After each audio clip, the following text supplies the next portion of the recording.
Right now, the GOP inching closer to dominating control of the White House, Senate, and just 5 seats away from retaining control of the House. Donald Trump won the electoral and popular vote despite the mainstream media's negative coverage of him, despite 4 indictments, despite 91 felony counts, despite 2 failed assassination attempts, and despite the Harris campaign outspending Trump's camp by more than $1 billion. Our Washington insider, Armstrong Williams, joining us now to break down this past election. You're in a very special place there at the Bellagio in Las Vegas. I can see it there behind you there, Armstrong, so thank you for waking up extra early with us this morning. The New York Times reported this was so much more than just about the economy. This was. Their own analysis found most of the nation's 3,100 counties swinging right since President Biden won back in 2020. So let's talk about some of the key races and what happened.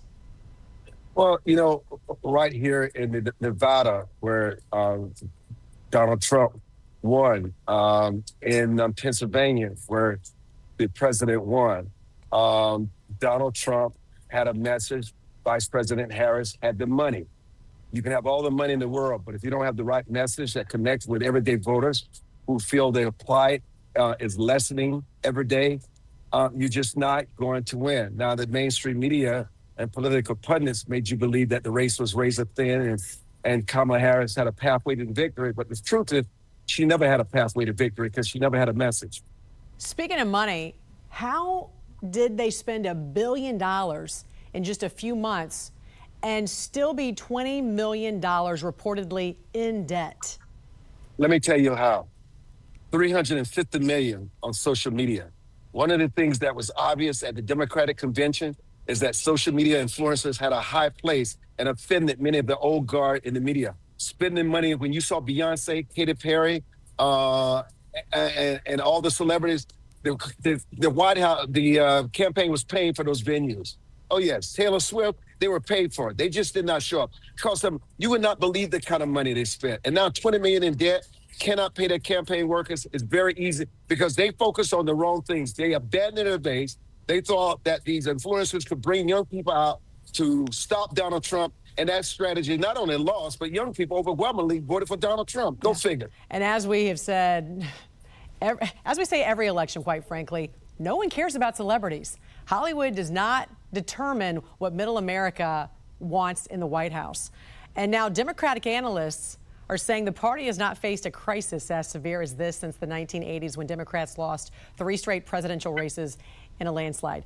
You know, it has to rebuild, but analysts now say it doesn't know how to rebuild because it has become infiltrated, as you mentioned, with woke ideology, far-left identity politics.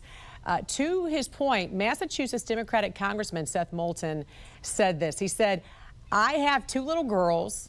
I don't want them getting run over on a playing field by a male or formerly male athlete, but as a Democrat, I'm supposed to be afraid to say that." And what's interesting, Armstrong, is that he said this in a New York Times article, and now he's getting pushback from his own colleagues because he said that.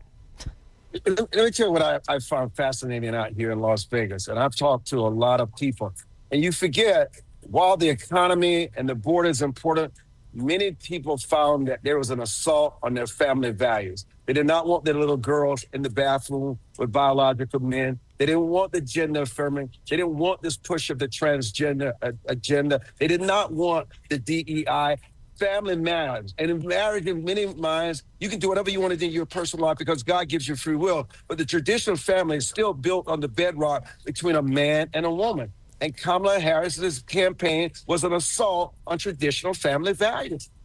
Polls also showed that when it came to transgender ideology, this transcended party lines. It was not just a Republican issue. It was an issue for both Democrats and Republicans, all age groups. Moving forward, Trump has a little more than 2 weeks, really, or 2 months rather, to pick his cabinet. What can we expect? It's already started. He's very seasoned. He's been at this before. He has the right people in place. They select the right people, not because of political expediency, because they can do the job and do it quickly. But let me just tell you what Trump really has going for him right now. Unlike what the mainstream media is trying to tell us that we're divided, Americans are unified. We are unified in the belief that Donald Trump has been given the mantle, the Congress, to move this country forward.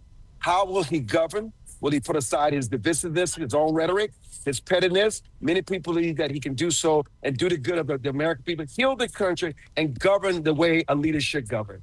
Washington Insider, Armstrong Williams, thank you for joining us from Las Vegas. We appreciate it. Have a good week. Thank you, Jay. Yes. Thank you.